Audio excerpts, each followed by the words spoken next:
almost insurmountable task. But I think, this closest person who can pose that threat is, of course, his teammate Sergio Perez. But he was 22 seconds off the lead. And not only that, but he was also facing pressure from Carlos Sainz. Not pressure, but he was, he was sweating a touch under the helmet. And so do you think that the car is just at this point being designed around Max's strengths, and that sort of Checo, who is in the same machinery as Max, is struggling because of a disadvantage that's been sort of artificially created within the team? Or do you think that Checo is just sort of he's aging a little bit as a driver? Maybe his skill level is decreasing a touch. I most definitely agree that the car is tuned towards Max Verstappen's driving style.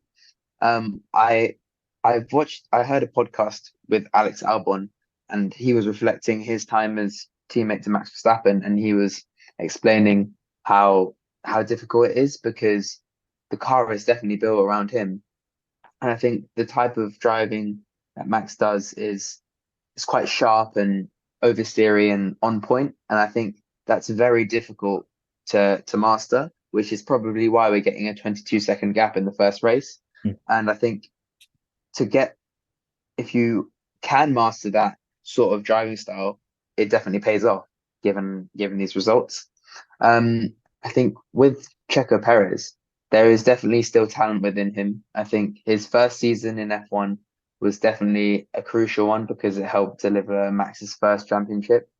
But I still think there is hope for him. But I'd also like to ask you something, Ben. Mm. What do you think of Carlos Sainz? Because I think after his after Lewis Hamilton's announcement joining Ferrari, where would Carlos Sainz be ending up? And I This is think really the reminding first, me of yeah, Valtteri Bottas. exactly.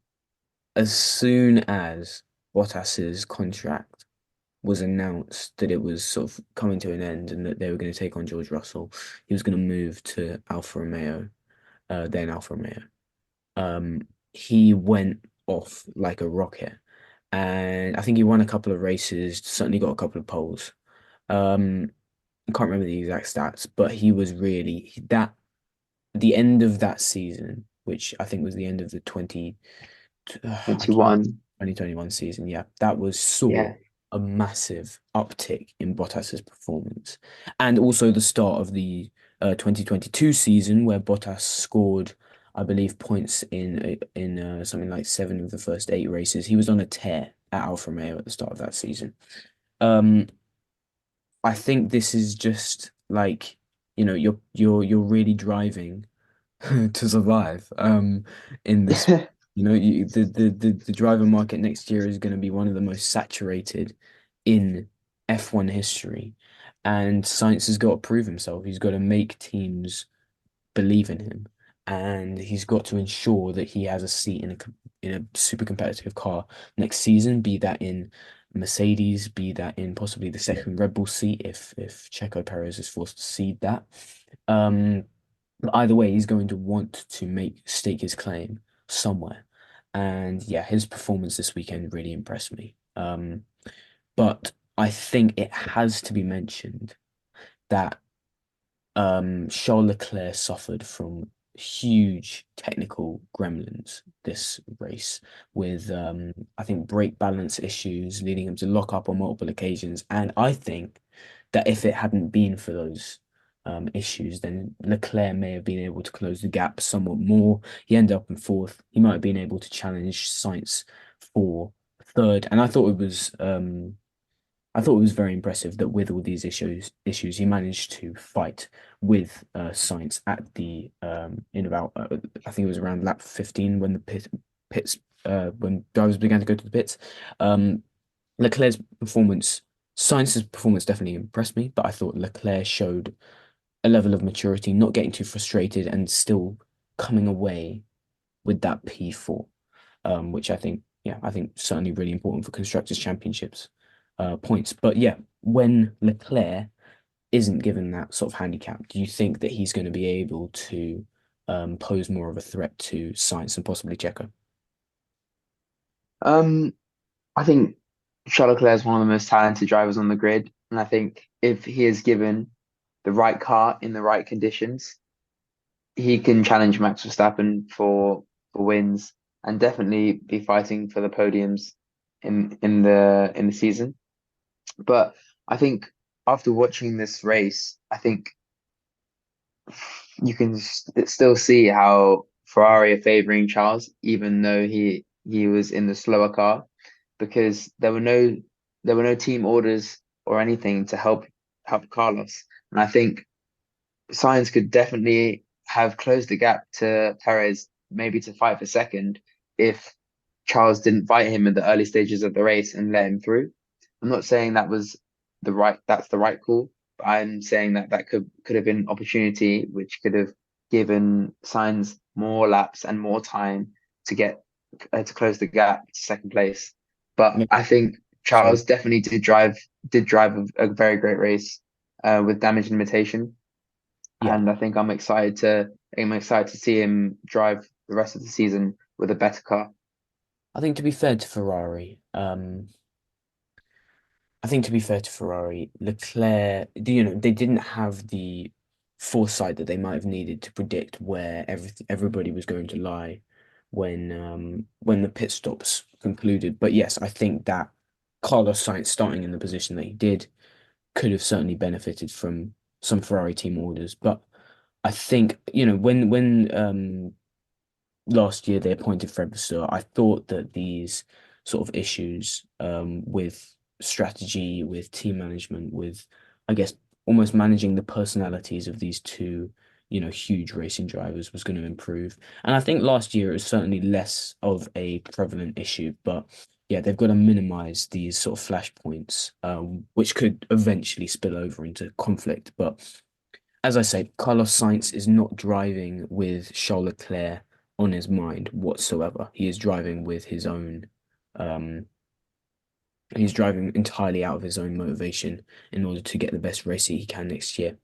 But bringing it back to Checo, do you think that he is the right man for the job for Red Bull in 2025? And, if not, who can, who is, close enough to Max to Hey, for it to be a viable option? this is an interesting question. I think Checo is a very great driver in Formula One, but I think he might have had his time because drivers are only getting younger now. Mm. The average age of the driver on the grid is a lot lower now, and I think it might be time for a newer driver to come into the position of teammate to Max Verstappen. Um, I think as to who it might be, I'd like to see Carlos Sainz back at the Red Bull family, the Red Bull team, because I think Max and Carlos definitely made a great team together when in back in 2015, and I think it would give Carlos Sainz more of an opportunity to show his talent.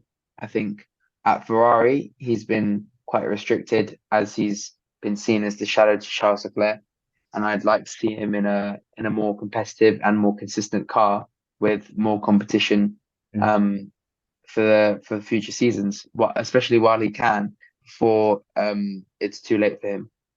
I'm not quite sure who else would be able to take the seat at Red Bull. Um, I think if but I I would think my have number any one would definitely be sorry, Carlos. Carlos, I think if I were to have any prediction, then it would be, I think, you know, because Helmut Marko is infamously an impatient man.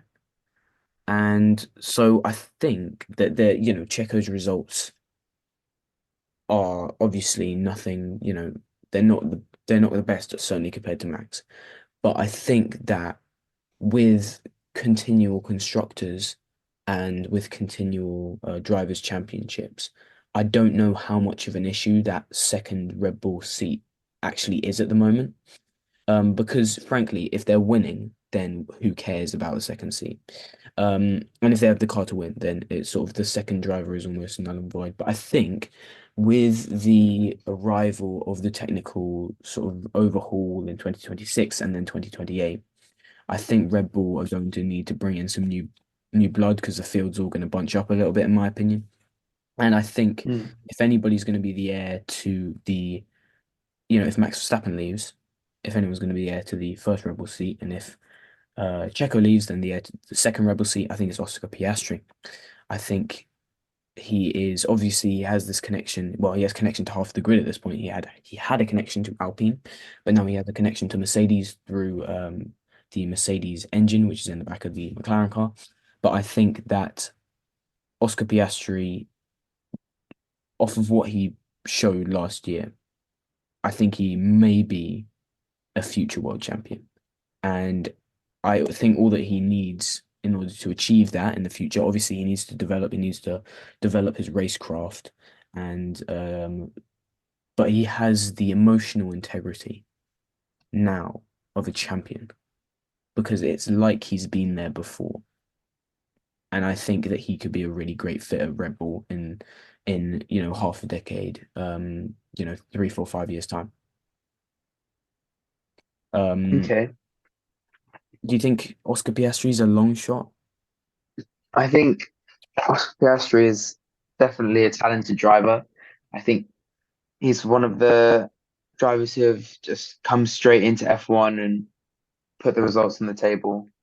I think he's in his rookie season, he's definitely lived up to the standards that McLaren has set him. He hasn't been too far behind Lando Norris. There have been some races where the result wasn't 100% optimal, but that's that's inevitable given he's a rookie. And a podium in the first season is always a great start to a career. And I think it's a matter of time before other teams start picking up on his talents, especially especially him and Lando Norris. Um, I think both of them could be contenders to the second Red Bull seat for the future. I agree. I think this was sort of the perception of, I think, a couple of years ago, you had this dynamic of sort of Yuki, you would have thought that you had Sergio maybe retiring in the future, and then Yuki develops into this driver who can take on the responsibility of the um second Red Bull seat. But to be honest with you, like he's entering his fourth season in F1. And the RB the Racing Bulls obviously Daniel Ricciardo with his great lap in was that FP3? I think it was. Yes. Was it FP3?